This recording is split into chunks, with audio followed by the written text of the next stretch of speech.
Hey guys, and welcome to my channel. So today we're going to set up our November budget. So first thing I like to do is write who this budget belongs to, and it belongs to me, Karen. Let's jump in. So this is the binder that I keep all of my payday budget planners in. So we have September, then we have last month's October, and you would have saw I did this last couple of videos ago, and then now we'll put November in here as well when we have it set up. So first thing I like to do is just flick it open and we get to this monthly calendar page. So we write down the month that we're working with, and we write down the dates as well. So I'm going to do that, but I'm going to fast forward it so you guys don't really have to see me doing it, but let's go.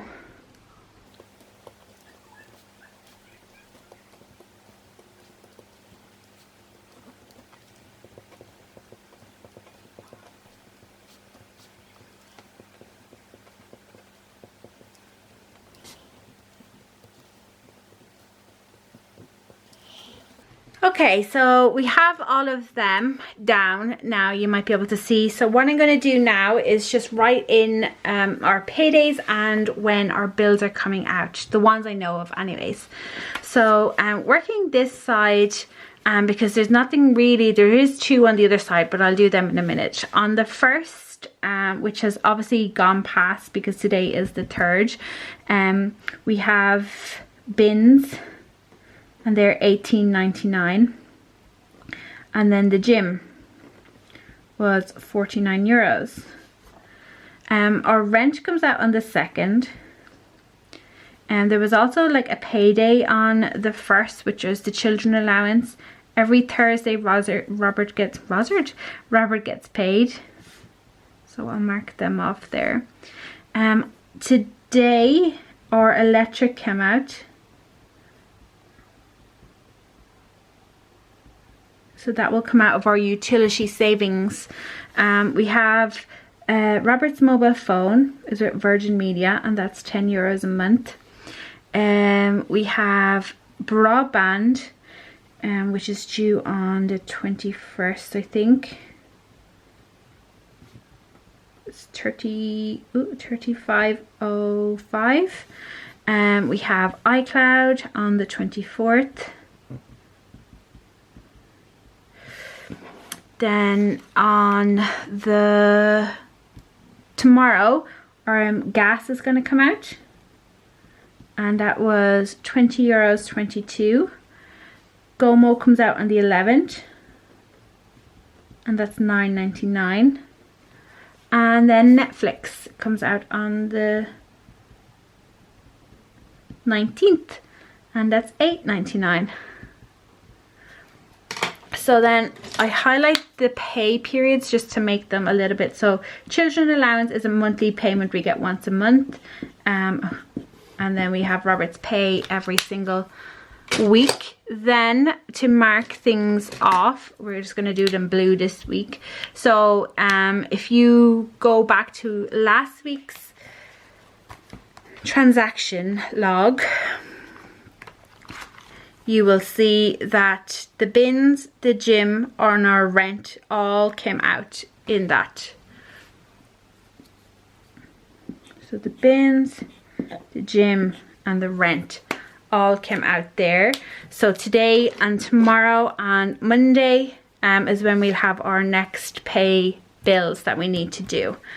So then once that's set up, and you know when you're getting paid and you know when your bills are coming out, you then need to go and set up your first payday budget.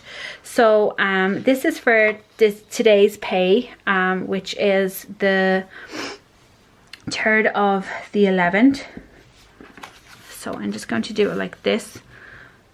So basically Robert is obviously our main income earner, because I don't currently take any income from my business, because I'm you know, reinvesting it. Also, we get children allowance here, so every person who has a child gets children allowance up until they're 18 and full-time education, I think. until the day they turn 18, and then it stops. So this month, because of the cost of living crisis, people got a double payment. So we usually get 140 because we have one child, so we actually got 280 euros this week, month, which was, I actually forgot about it, which is great. So with Robert's pay and the children allowance, then you'd get your total income. Next off, you'd move to your first area of your budget, which is the pay yourself first. So this is area that you're working on that will help you in the future, whether it's a house deposit, an emergency fund, some sort of investing. So emergency fund, house deposits, investing, anything like that. For us, we have our emergency fund. We have like about 3 months or so, maybe. Not really. But we have an amount that we're happy with of an emergency fund. So we're doing deposit, USPIT, and we're going to put 150 euros in this week. And then because we got the children's allowance, we always send money to a savings we have for Ava. And we're going to put in double the usual amount, so 100. So 250 euro is going in towards the pay yourself first. After that, once you have your income minus your pay yourself first, you'll get your remaining for the rest. We're on to essential expenses then. So essential expenses are areas of your budget that keep you alive and well, basically. So your rent or your mortgage to have a head or a roof over your head. Then we have like utilities, so your lighting, your gas, your heating, your oil, whatever it is. We send 20 euros a week to there. We have food, you know, because we all need to eat. We put 100 euros a week. We have fuel, so we have a car and a motorbike that we use, and we put 50 euros into there. Clothes to keep you warm or dressed appropriately if it's hot. And we just put something small in there every single week to keep that ticking over. And then we have medical.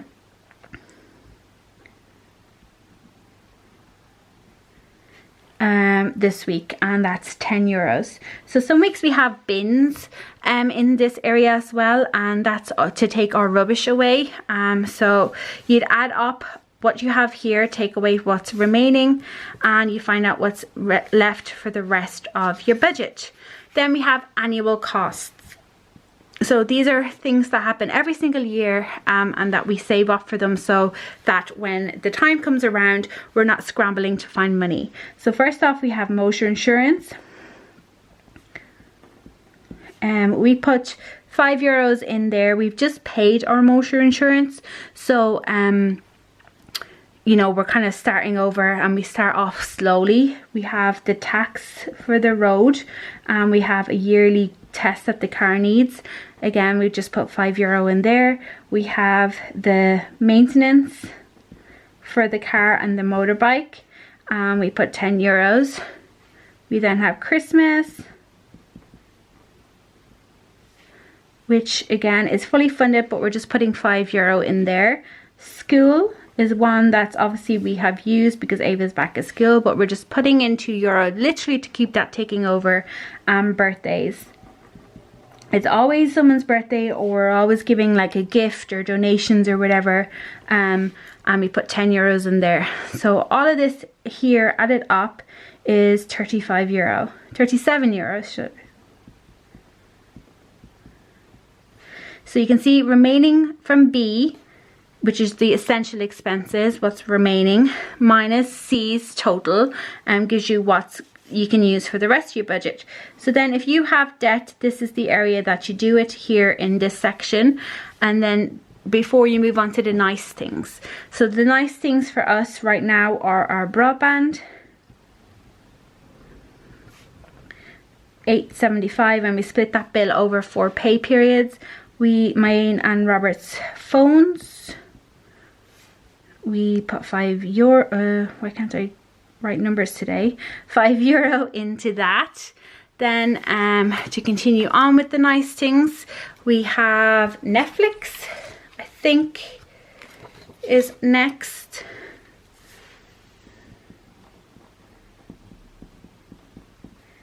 Is 4 euro. We have iCloud, is 99 cent. We have household, miscellaneous, 20 euros we're going to put in there this week. We might have mine and Robert's spending money, which is 23 euros, and eating out, and that's 30 euros. So when you add them all up together, we have 91.74. Then you move on to the final category that we have here, and that is everything else. And it's literally everything else that you can think of. First one this week is gym. Again, this is a bill that we just split over the 4 pay periods that he has, and it's $12.25 a week. We have a scratch and save challenge for, oh my god, I can't spell. Swimming. A scratch and save challenge for swimming, and we're actually going to do 2 scratches for that this week. So 30 euros. Dance, we're going to put 30 euros. We have a challenge where at the end we'll have collected 400 euros, and we are going to put 40 euros in there this week. I couldn't remember. We have glasses. We're going to put 10. We have some weddings that we're attending next year, and we're going to put 20. And then our holiday for next year, we are putting how much in our holiday? 60 euros in our holiday. And then at the back of this we have a fiver savings challenge. And we are going to just put €5 in that just this week, just to keep it ticking. So all of that together should be €207.25. And then you should be left with either 0 if you're doing a 0 based budget, or a buffer that you're going to kind of keep money to the side just in case there's any overspending, which is what we have started to do. Yeah, that is setting up this. The next thing that I would do would be to start tracking all of my spending from the 3rd of November. Then once you have a week's worth, so from the 3rd to the 9th, you track there. Then what you would do is go through and you kind of color code it and highlight it per category. I find that that's a better visual. And then I would go down here to this area and we have the spend and check in. So I'd write from the 3rd to the 9th of November, and then I'd calculate how much each category is and then how much the spending was this week. Then you'd get a new payday budget if you have if you get paid more than once in the month, and you just continue on until the month is done. And then at the end you can do like a bit of a recap for yourself on how much you've spent in the month on particular categories. So that is this month's payday budget. I'm going to put it inside my binder, and the next thing and the last video I have to record is the cash envelope stuffing for this. So come back for that in the next video. Thank you so much guys for watching today's video. Thank you so much to everybody who takes the time to like, subscribe and comment on my channel, and also to the people who buy some of the products that I have here and that I show. I really do appreciate everybody, and I will talk to you in the next video. Bye.